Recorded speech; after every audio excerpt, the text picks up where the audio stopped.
1917, Russia was plagued with a variety of problems. After the February Revolution, which overthrew the Tsar and the royal family, which had ruled Russia for over 300 years, Russia was in a state of political instability. It was still fighting World War I, but a new government had risen to power without the support of the public, called the Provisional Government. Now, the Provisional Government were faced with many problems because, one, they didn't have the support of the common people, they were still fighting World War I, and Russia was in a state of economic chaos.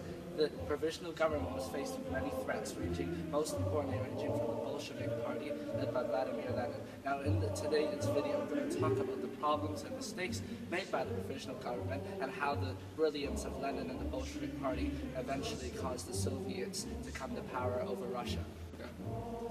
Okay, now as I said earlier, the Provisional Government was faced with a variety of problems in 1917, ranging from continuing the First World War, threat of the Petrograd Soviet, and lack of embarking on any reforms. Now let's take a look of a remodeled, reconstructed example how the Provisional Government thought their policies would actually work. Good afternoon, fellow members of the Provisional Government. First of all, I want to talk about what we should do and how to help solve Russia's many problems. First of all, in order to solve Russia's many problems, we shouldn't really attempt to embark on any economic or land reform, such as solving hyperinflation or redistributing land, until the elections are held in October, because we need support of the common people in order to get anything done. So, therefore, I feel it's most important to retain the public support before we do anything. But, however, I feel we need to throw out and persecute and throw all the Petrograd Soviet members in jail because they're dangerous vermin, and with order number 1, basically they have the support of the army, and they're a severe threat to the stability of the Russian provisional government at the moment. I disagree with what you have to say, because I feel the people have freedom of speech and freedom to follow whoever they choose to follow, and making them choose the provisional government over the Petrograd Soviet will make them lose support for us and make us look like the bad guys. We should pay attention to the people and get their support.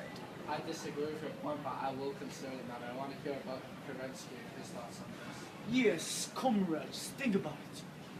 For our provisional government, Petrograd Soviet has gained too much influence over our country. We must gain popularity by launching a successful counteroffensive over the Austrian-Hungarian lines, and we strengthen our soldiers' morale so we can end the war with Germany again. How do you think?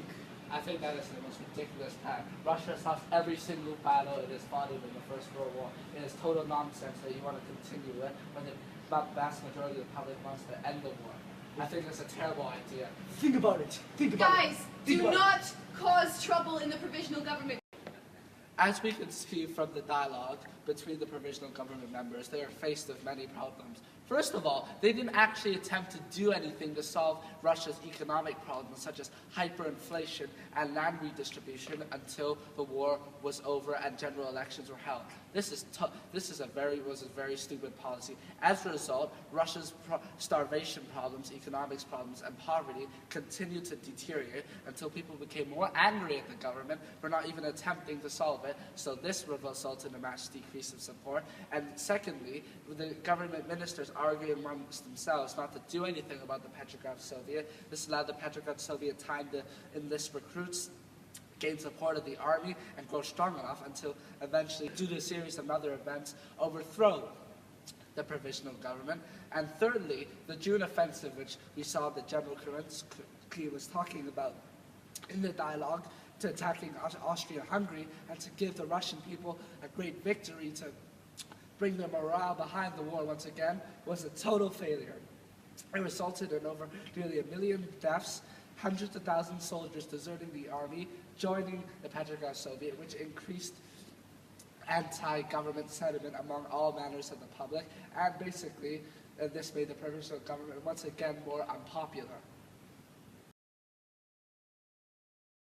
Petrograd tomorrow, will land the troops on their doorstep, storm the capital, and seize control of the provisional government, and throw all those useless cravens in jail. Are you with me?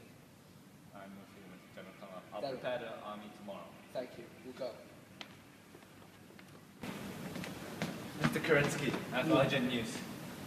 Commonwealth is attempting to revolt against us and the Petrograd Leningrad Soviet with 2,000 soldiers. We must prepare to send force immediately. Kornilov, that bastard, knew he's going to betray us. How are we going to destroy Kornilov's forces? How about we arm the Bolsheviks? The Bolsheviks. That's the only way we can counter the brilliance of Kornilov's army. You assemble the remaining of our army and the Bolsheviks out of prison. Arm them quickly. We must save the provisional government right now. Yes, Go. Mr. Kerensky.